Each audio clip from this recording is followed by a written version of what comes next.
Arwah anak di villa. Villa dimanapun berada sering dikaitkan dengan hal berhantu. Biasanya pengkaitan ini dikarenakan villa itu jarang dihuni atau pernah terjadi sesuatu tragedi di sana. Seperti yang akan kalian lihat sekarang, sebuah kanal YouTube dengan nama Mindset TV mengeksplorasi sebuah villa milik suami istri di dekat hutan. Villa itu punya cerita menyeramkan dan sebuah tragedi yang menyedihkan. Di dekat villa itu terdapat sebuah rawa kecil. Menurut cerita masyarakat sekitar, ketika di sana sedang musim dingin dan suhu mencapai minus 10 derajat Celcius, seorang anak laki-laki pernah terjatuh dari sebuah jembatan kecil yang melintasi rawa itu. Sialnya, lapisan es dari air tempat dia terjatuh masih tipis dan mudah pecah. Dia pun tenggelam dan akhirnya meninggal di sana di bawah air yang begitu dingin. Casey dan Colton berencana menginap di villa itu dan melakukan beberapa percobaan komunikasi dengan arwah anak yang ada di sana. Menurut cerita pemilik villa itu, dia sering terbangun oleh suara anak-anak sedang bermain di luar rumah pada tengah malam yang bersalju. Secara normal, tidak mungkin ada yang mau bermain dingin-dingin tengah malam. Kemudian, pagi hari setelah kejadian itu, pemilik villa menemukan sebuah mainan anak tergeletak di depan pintu rumahnya. Sepengetahuannya, tidak ada anak yang tinggal di daerah itu. Casey dan Colton langsung menemukan kejanggalan ketika mereka masuk ke villa.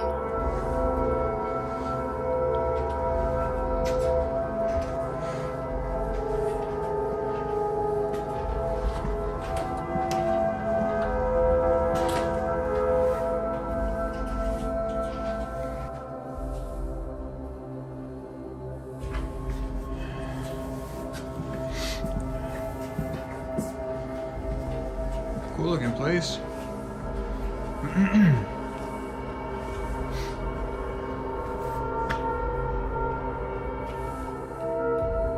Hey. This looks like What the fuck? this looks like dog nose. You know how it drips down? You know what I'm talking about? Like when a dog like sticks their nose constantly? That absolutely does not look like that. It looks like fingers. They're on the inside. That's not on the outside. It's on the inside, I believe. What? Sebuah bekas goresan jari-jari, seperti ada seseorang yang sedang iseng membuat sebuah gambar di sana, kemudian dihapus lagi. Selanjutnya, Casey dan Colton mengeksplorasi bagian luar dan menuju ke rawa. Di sana mereka menemukan sesuatu yang cukup menakutkan. Hey. Real quick. No bullshit. Whoa. Do these look like adult footprints or No. those look like kids, right?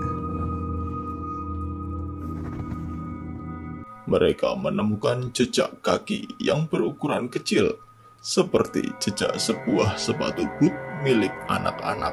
Here, wait, check this out. Hold on.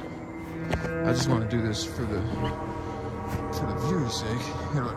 This is the size of one of my footprints. That's an adult footprint. Those are tiny, huh? Yeah. Jejak itu seperti jejak seorang anak yang sedang berlari, karena jaraknya cukup berjauhan. Dari kondisinya, jejak itu pun masih cukup baru. Jika itu memang jejak anak manusia, maka benar-benar mengerikan. Yang lebih menakutkan lagi adalah jejak itu hilang bahkan sebelum jembatan itu habis. Dan di bagian bawah jembatan pun terdapat jejak telapak binatang yang berukuran kecil. Banyak spekulasi yang bisa kita pikirkan di sini. Kemanakah jejak sepatu hilang? Apakah ada hubungannya dengan jejak binatang di bawah itu? Cukup sulit untuk menyimpulkan. Setelah mereka menelusuri jembatan tempat terjadinya tragedi itu, mereka mencoba beberapa metode penelusuran di dalam villa, mulai dari K2 meter, Ovilus, hingga Oija. Namun sayang, mereka tidak menemukan hal-hal yang mencurigakan. Ketika sudah melewati jam 3 pagi, mereka berdua memutuskan untuk tidur. Belum lama setelah mereka tidur, terjadilah sesuatu.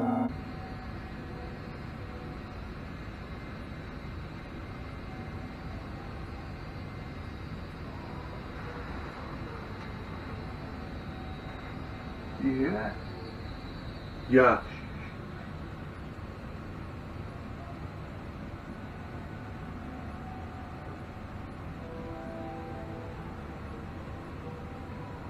Sounds like a song. That's fucking weird, bro.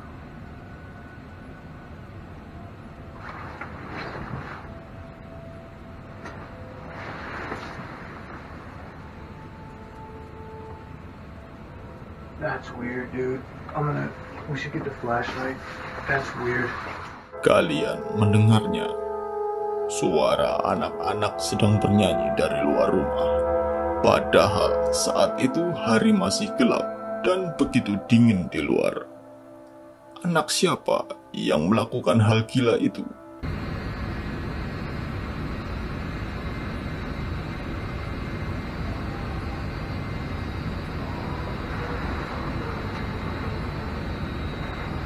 You hear that? Yeah.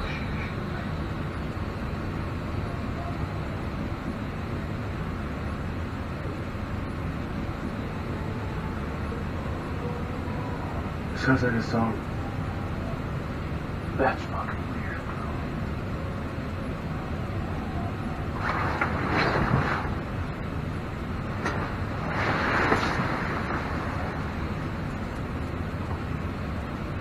That's weird, dude.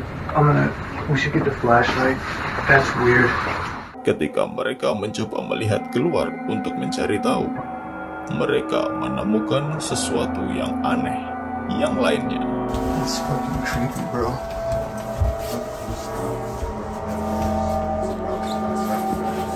Hey, what is this? No, bro. Dude, look at this. Come here real quick. That's outside the fucking window. Look. Look right here. This. I see it.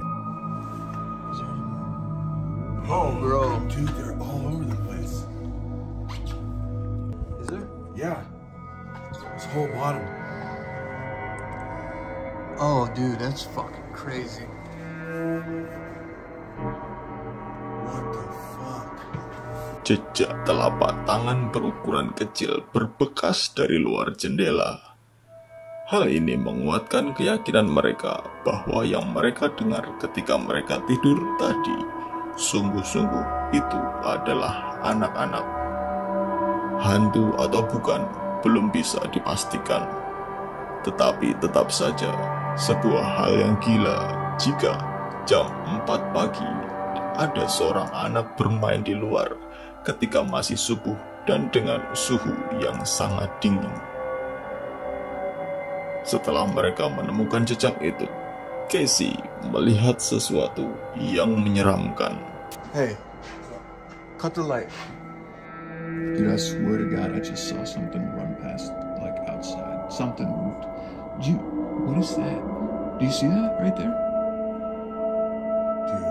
What is that? I don't Oh, know. bro, Just it's shut- moving. It's moving. What the fuck is that? Oh my God. Dude. What the fuck, bro? I can't. I thought that was a shadow. It like disappeared. Dude, I'm feeling all types of weird right now, dude.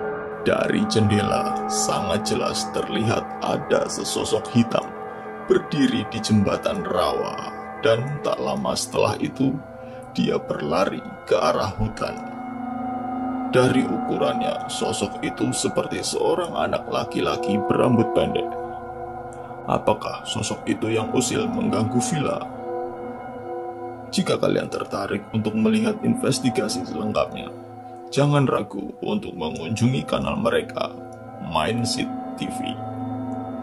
Itu tadi, arwah anak di villa. Bagaimana menurut kalian? Apakah semua itu nyata? Ataukah hanya hoax belaka? Kalian yang menentukan. Sampai jumpa di video berikutnya.